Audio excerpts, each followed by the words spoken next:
నమస్కారం కిరణ్ టీవీ భక్తి ప్రేక్షకులకి స్వాగతం. నేను మీ గాయత్రి. ప్రస్తుతం మనతో పాటు ఉన్నారు ఐకాన్ ఆస్ట్రాలజర్ గట్టుపల్లి సురేష్ బాబు గారు. వారితో మాట్లాడదాం. నమస్తే సార్. జై శ్రీమన్నారాయణ. సార్, ఇప్పటికే ఇజ్రాయెల్ ఇరాన్ యుద్ధం స్టార్ట్ అయ్యి 8 రోజులైతే జరుగుతుంది.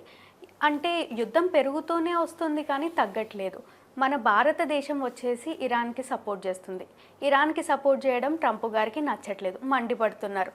మళ్ళీ భారతదేశం మీద యుఎస్ యుద్ధం చేసే అవకాశం ఉంది అని అంటున్నారు. మీరేమంటారు? గ్రహాల రీత్యా ఏం జరగబోతుంది ఒకసారి తెలియజేయండి. ముందుగా యుద్ధం వాతావరణం ఏదైతే వార్ నడుస్తుందో ఈ వార్ గురించి మనం మాట్లాడాలి అంటే ముఖ్యంగా ఇప్పుడు మనకి జరిగేటువంటి వార్ ఏదైతే ఉందో అమెరికా కావచ్చు, ఇరాన్ కావచ్చు, ఉక్రెయిన్ కావచ్చు, లేకపోతే ఆఫ్ఘనిస్తాన్ కావచ్చు, పాకిస్తాన్ కావచ్చు, ఈ యుద్ధ వాతావరణం అనేది జరుగుతూ ఉంటాయి. యుద్ధ వాతావరణం జరుగుతున్నప్పుడు ఇరు దేశాల మీద పడేయటానికి సహజంగా జరుగుతూ ఉంటుంది. ఎవరైతే సపోర్ట్ చేస్తారో ఆ దేశం మీద వెత్తు చూస్తారుంటారు, ఆ దేశం మీద కూడా కోపం వస్తూ ఉంటుంది, సహజం. కానీ భారతదేశం ఇప్పటివరకు అఫీషియల్గా ఏ దేశానికి సపోర్ట్ చేసింది అయితే లేదు. ముఖ్యంగా అనుకుంటున్నారు అందరూ అది ఇరాన్కి సపోర్ట్ చేస్తుంది అని, అమెరికాకి సపోర్ట్ చేస్తుంది. అంటే మన పిఎం మోదీ గారు చెప్పారు కదా ఇరాన్కి సపోర్ట్ చేస్తున్నాం మనము అని. సపోర్ట్ చేస్తున్నారు. మరి బ్లాస్ట్ దేశంలో యుద్ధం జరిగినప్పుడు మరి అమెరికాకి కూడా సపోర్ట్ చేస్తున్నారు. ఇక్కడ భారతదేశం గురించి ఒకటి మాట్లాడుకోవాలని ఏంటంటే ఎక్కడైతే న్యాయం ఉంటుందో, ఎక్కడైతే ఇబ్బంది ఉంటుందో అక్కడ మాత్రమే భారతదేశం ఉంటుంది. ముఖ్యంగా ఇప్పుడు మనం ఒక దేశం గురించి మాట్లాడుకున్నట్టయితే కనుక ఏదైతే ఇజ్రాయెల్ ఉందో, ఏదైతే పాకిస్తానీ ఉందో, ఏదైతే ఇప్పుడు జరిగేటువంటి అమెరికా ఉందో, లేదైతే మనకి సపోర్ట్ చేసేటువంటి దేశాలు ఇరు వర్గాలుగా ఉన్నటువంటి ఇరాన్, ఇరాక్ దేశాల మీద ఉందో, అసలు ముఖ్యంగా ఇక్కడ యుద్ధం రావడానికి గల కారణాలు ఏంటి? అసలు యుద్ధం జరగడానికి కారణాలు ఏంటి? అసలు దేనివల్ల వచ్చిందో మనం గమనించుకోవాలి. ముఖ్యంగా యుద్ధం జరగడానికి కారణాలు ఆధిపత్య పోరు.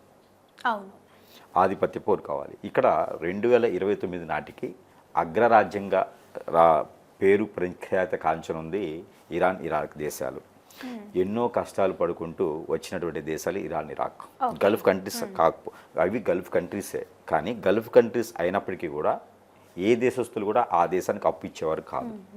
ముఖ్యంగా ఆ దేశానికి అప్పు తీసుకోకపోగా వారికి వారే కష్టపడి సంపాదించుకొని 40 సంవత్సరాల ఏకదాటిగా కష్టపడి ఒక స్థాయిలో నిర్మించి ఒక స్థానాన్ని ఏర్పాటు చేశారు అక్కడ ఉన్నటువంటి ప్రెసిడెంట్ గారు. మరి అలాంటి దేశానికి ఇరు దేశాలు ఏవైతే గల్ఫ్ కంట్రీస్ ఉన్నాయో ఇప్పటివరకు అగ్రరాజ్యంగా ఉన్నటువంటి కంట్రీస్ కువైట్, దుబాయ్. ఈ కువైట్, దుబాయ్ తగ్గిపోతుంది. ఆల్రెడీ 5 ఇయర్స్ నుంచి 5 సంవత్సరాల నుంచి అక్కడ ఏం లేదు వనరులు. దుబాయ్ కంట్రీలో వాళ్ళందరిగా విచ్చలవిడితనానికి అలవాటు పడిపోయినారు, సుఖానికి అలవాటు పడిపోయి ఉన్నారు. వారి కంట్రీనే హైక్లో ఉండాలనే ఒక దానికి నినాదం పడిపోయి ఉన్నారు. అలానే ఆ కంట్రీ ఇప్పుడు ఉన్నటువంటి దాంట్లో వనరులు ఏం లేవు. అక్కడ ఉండేటువంటి ఎవరు ఏమీ ఎక్స్పోర్ట్ ఇంపోర్ట్ ఏం జరగట్లేదు. కాబట్టి ఇప్పుడు ఉన్నటువంటి ఇరాన్ కంట్రీలో అక్కడ మనకి మనం చూసుకున్నట్టు కనుక విటమిన్ డి, ఎండ. ఈ రవి భగవానుడు ఇరాన్, ఇరాక్ కంట్రీలో అదృష్టం ఒకటి ఏంటంటే కనుక ఎండ పవర్స్ అనేది ఎక్కువ ఉంటాయి జనరేటెడ్గా.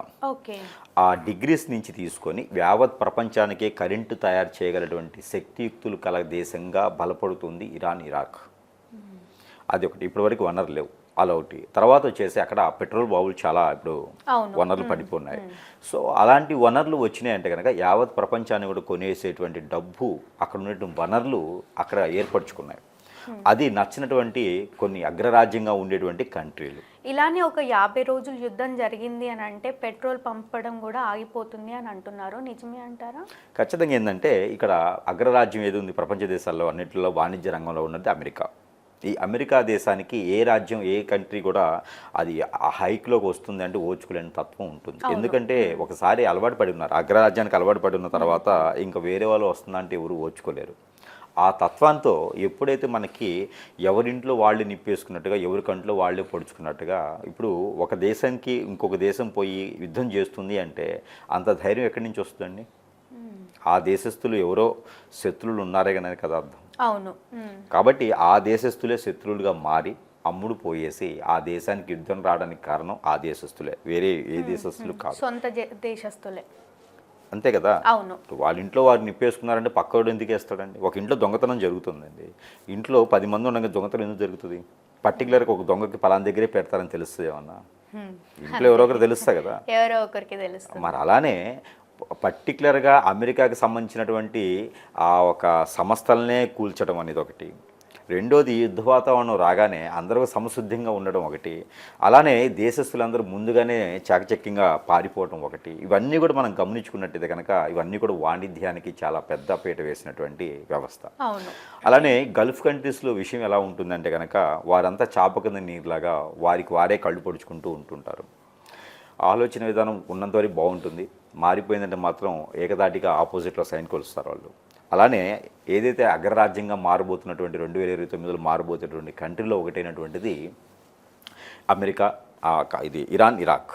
కాబట్టి ఆ కంట్రీస్ మీద ఖచ్చితంగా చెప్తున్నాను, దుబాయ్ కంట్రీసే కావచ్చు, అరదర్ ఇంకేదైతే గల్ఫ్ కంట్రీస్ ఉన్నాయో వారికి వారే నింపేసుకున్నట్టుగా ఆ గల్ఫ్ కంట్రీసే శత్రుత్వంతో పెంచుకున్నారు ఇరాన్, ఇరాక్కి. వారు వచ్చేసి వీరికి ఒప్పందాలు పలుకొని ఇప్పుడు ఏదైతే చేస్తున్నటువంటి యుద్ధాలు ఏదైతే అమెరికా సైతం ఉన్నాయో వీటన్నిటికి కూడా సపోర్ట్ చేసే కంట్రీలు ఎవరున్నారంటే ఖచ్చితంగా గల్ఫ్ కంట్రీస్ వాళ్ళే ఉన్నారు. ఇప్పుడు మీరు ఒకటి ఆలోచించండి, అమెరికాకి సంబంధించినటువంటి సంస్థల మీద ఎందుకు వాళ్ళు ఫైట్ చేస్తున్నారు? అవును, ఇక్కడ పాయింట్ ఏంటంటే గల్ఫ్ కంట్రీస్లో ఎవరో సపోర్ట్ చేస్తున్నారని అర్థం. నష్టం ఇక్కడ వరకే ఉంది, కానీ పూర్తిగా నష్టపోతుంది, ప్రాణ నష్టపోతుంది ఇరాన్, ఇరాక్ కంట్రీస్. ఇది మాత్రం అన్యాయమైనటువంటి విషయం. కాబట్టి ఆ కంట్రీ ఉంటే యావత్ ప్రపంచానికి ఎన్నో రకాల వనరులు, ఎన్నో రకాల ఉపాధి అవకాశాలు వస్తాయి. ఇప్పుడు మీరు ఒకటి గమనించినట్టయితే యావత్ భారతదేశం ఒకటే కాదండి, దాదాపుగా 17 దేశాల వాళ్ళని వారి దగ్గర వనరులు లేకపోయినా సరే ఎన్నో ఉపాధి అవకాశాలు కల్పించినటువంటి కంట్రీ ఏదైనా ఉంది అంటే కనుక అది ఇరాన్, ఇరాక్. గల్ఫ్ కంట్రీ అయ్యి ఉండొచ్చు, కానీ ఇరాన్, ఇరాక్ ఎంతోమందికి ఉపాధి అవకాశాలు కల్పించింది. ఆ తర్వాత సైతమే కువైట్, దుబాయ్లో ఐటీ రంగాల్లో స్థానం కల్పించింది.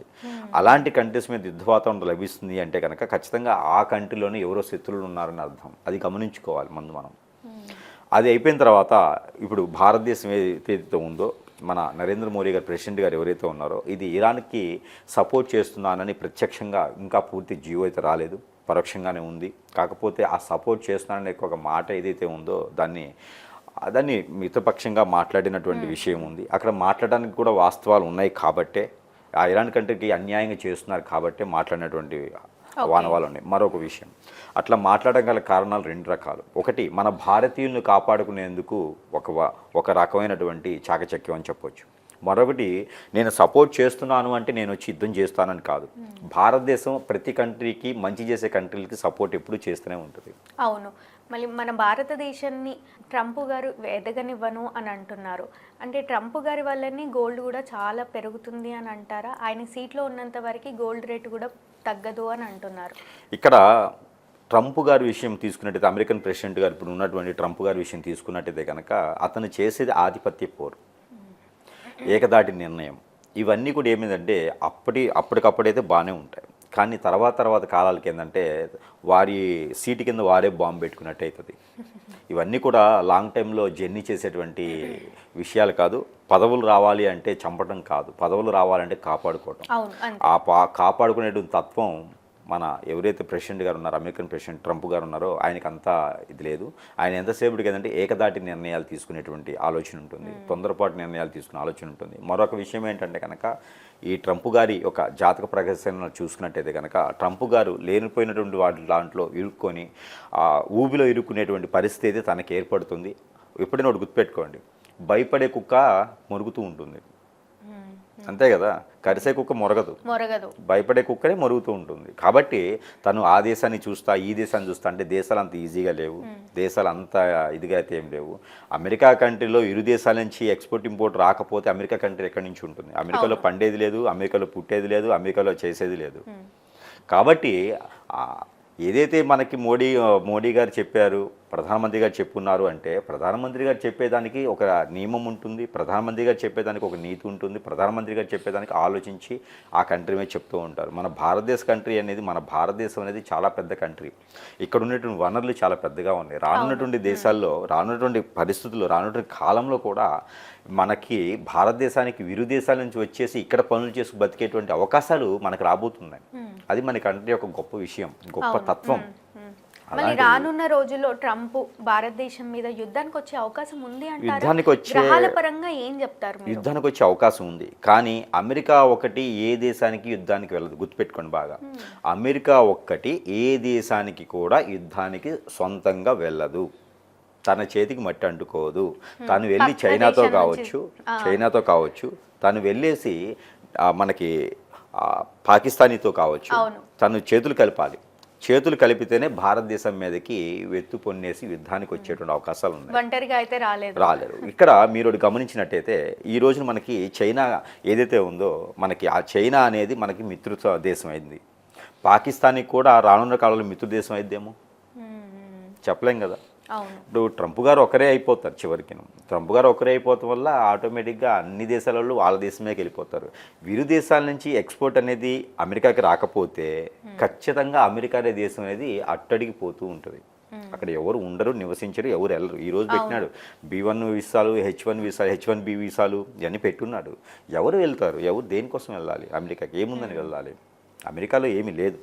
కాబట్టి ఆయన చెప్పుకొని బతుకుతున్నాడు తప్పితే అదంతా కూడా ఏంటంటే డబ్బా కొట్టుకొని బతుకుతూ ఉంటారు, అంతమించి ఏం లేదు. మరో విషయం ఏంటంటే కనుక ట్రంప్ గారి జాతకం పరిశీలన చేసినప్పుడు ట్రంప్ గారి జాతకంలో కుజుడు, కేతువు వీరిద్దరు కూడా ఉచ్చంలో ఉన్నారు. కుజుడు ఏం చేస్తాడంటే తొందరపాటు నిర్ణయాలు తీసుకొని చెప్తాడు, దానివల్ల నష్టపోతాడు. కుజుడు అది చేస్తే మరి కేతువు ఏం చేస్తాడు తెలుసా అండి? కేతుతో పాటు కుజుడితో పాటు కేతు ఇద్దరు కూడా మోసం చేస్తారు. అతనికి జాతక ప్రకారంగా బుధుడు, గురువు ఉచ్చంలో ఉన్నారనుకోండి, తను ఏ చేసినా నడుస్తుంది. తను హై స్థానంలో ఉంటాడు, రాజస్థానంలో కూర్చొని చేపిస్తూ ఉంటాడు. కానీ ఇప్పుడు అది లేదు. తననే మోసం చేసేటువంటి క్యాడర్ తన కింద ఉంది. ఇప్పుడు ఏ చేసినా కూడా తన సీటు కింద తను బాంబు పెట్టుకున్నట్టు పరిస్థితి ఏర్పడుతుంది. నెక్స్ట్ ఖచ్చితంగా ఒక కళ్ళలో కాదు, 2 కళ్ళలో పొడుచుకున్నట్టు తను. కాబట్టి తను చేసేటువంటి ప్రతి చర్య ఏదైతే ఉందో ఆ చర్యకి ప్రతి చర్య అయితే మాత్రం అమెరికాకి తప్పదు అని చెప్పొచ్చు. మరొకటి ఏంటంటే కనుక యూకే కంట్రీ సైతం కూడా భారతదేశానికి ఈ రోజున సపోర్ట్ చేస్తుంది. వీరు కంట్రీస్ అమెరికా చుట్టుపక్కల ఉన్నటువంటి ప్రతి కంట్రీ కూడా భారతదేశానికి ఎక్కువ శాతం సపోర్ట్ చేసేటువంటి నీతిలో ఉన్నాయి. కాబట్టి భారతదేశానికి ఒక అడుగు రావాలన్నా, అసలు భారతదేశం మీద చూపించాలన్నా కూడా ఆలోచన అయితే బాగా చేయాలి. మరొక విషయం ఏంటంటే కనుక భారతదేశంలో వనరులు ఎక్కువగా ఉన్నాయి. కాబట్టి మరొకటి ఈ కుజుడు, కేతువు ట్రంప్ గారికి వచ్చినా కూడా కుజువు, కేతుడు మన భారతదేశంలో వచ్చేటికి అవి ఉచ్చంలో ఉన్నాయి. ఆ ఉచ్చంలో ఉండటం వల్ల అయస్కాంతం ఎలా ఉంటుందంటే మ్యాగ్నెట్ ప్లస్ అతుక్కోదు, మైనస్ అతుక్కోదు, ప్లస్ అయితేనే అతుక్కుంటుంది. కాబట్టి మన దేశం మీద యుద్ధం రావాలంటే ఒకటైతే చేయొచ్చు, వాణిజ్యపరమైనటువంటి యుద్ధం.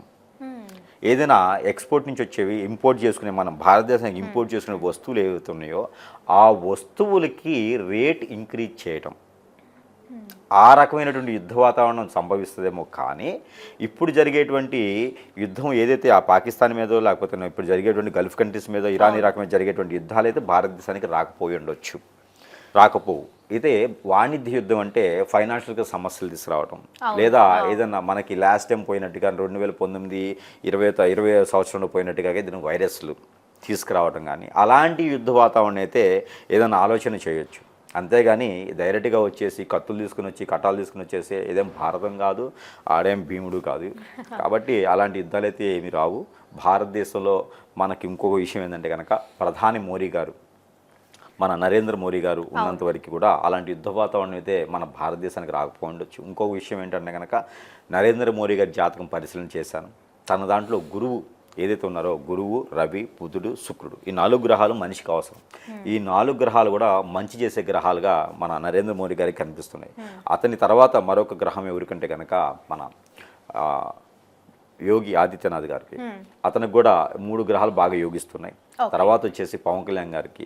ఈ ముగ్గురికి అయితే మాత్రము గ్రహాల యొక్క యోగ్యత బాగుంది. వీరు ముగ్గురు సమర్థసిద్ధిగా ఉండేసి యుద్ధం చేయడానికి కాదు, మాట్లాడి సమస్యని పరిష్కార మార్గంలో చూపించడానికి ఏ దేశస్థుడైనా ఎక్కడి ప్రెసిడెంట్ అయినా సరే ఖచ్చితంగా వీరి ముగ్గురు ముందు తల వంచాల్సిందే. వీరి ముగ్గురు సమైక్యంగా మాట్లాడుకొని చర్చలు జరిపేసి కూర్చుంటే కనుక వీరికి ముగ్గురికి కూడా మంచి యోగ్యత ఉంది భారతదేశంలో. ఓకే. మరొక విషయం ఏంటంటే వీరి ముగ్గురికి మాత్రమే ఇప్పుడున్నటువంటి పొలిటీషియన్స్ అందరిలో కల్లా వీరి ముగ్గురికి మాత్రమే జాతక ప్రకారంగా ఎదుటి దేశ వారితో మాట్లాడితే సమరసిద్ధంగా యుద్ధం కూడా రాకుండా విరి దేశాల్లో యుద్ధం కూడా ఆగిపోయేలా ఉంటుంది. కాబట్టి వీరి ముగ్గురు ఏకధాటిగా ఉండేసి భారతదేశానికే కాదు ఇరు దేశాల్లో ఎక్కడ కూడా యుద్ధం జరగకుండా చేసేటువంటి శక్తి యుక్తులు కల్లటువంటి వారు ఉన్నారంటే కనుక ఇప్పుడున్న పొలిటీషియన్స్లో వీరి ముగ్గురే కనిపిస్తున్నారు. కాబట్టి ఒకటి నరేంద్ర మోడీ గారు, రెండోది ఆదిత్య గారు, యోగి ఆదిత్య గారు, పవన్ కళ్యాణ్ గారు ఎదుర్కొనే శక్తి ఉంది. వారి ముగ్గురు దగ్గర మాత్రమే ఆ ఒక గ్రహరీత్యా కూడా బాగున్నాయి. ముగ్గురు కూడా ఏకదాటిగా గ్రహాలన్నీ కూడా చాలా బాగున్నాయి. ఇకపోతే భారతదేశానికి ఎలాంటి ఆయుపోటీ ఉన్నటువంటి యుద్ధాలు కావచ్చు, వాణిజ్య యుద్ధం కావచ్చు, వైరస్లు కావచ్చు ఏమి రాకుండా ఉండాలి అనుకుంటే కనుక ఎక్కడో అక్కడ చండీ హోమం ఒకటి చేయించుకోవాలి. ఈ చండీ హోమంతో పాటు అశ్వమేధ యాగం అని ఉంటుంది. ఈ అశ్వమేధ యాగం అనేది మన నరేంద్ర మోడీ గారు సైతం కూడా చేసుకుంటే కనుక ఖచ్చితంగా భారతదేశానికి ఉన్నటువంటి ముప్పు కావచ్చు, భారతదేశానికి ఉన్నటువంటి ఏదైతే రావాలనుకున్నటువంటి కట్టజించుకొని రావాలి, చెడు చేయాలనే తత్వం కూడా ఎదుటివారి దృష్టిలో ఆగిపోతుంది. కాబట్టి ఇలాంటి యజ్ఞాలు, ఇలాంటి యాగాలు చేయించుకునే దానికైతే ఖచ్చితంగా భారతదేశం బాగుండేందుకు వీరు ముగ్గురు కూడా నడుము కడితే కనుక యుద్ధ వాతావరణం ఇక్కడే కాదు యావత్ ప్రపంచ దేశంలో ఎక్కడ కూడా ఉండదు. తప్పకుండా గురువు గారు.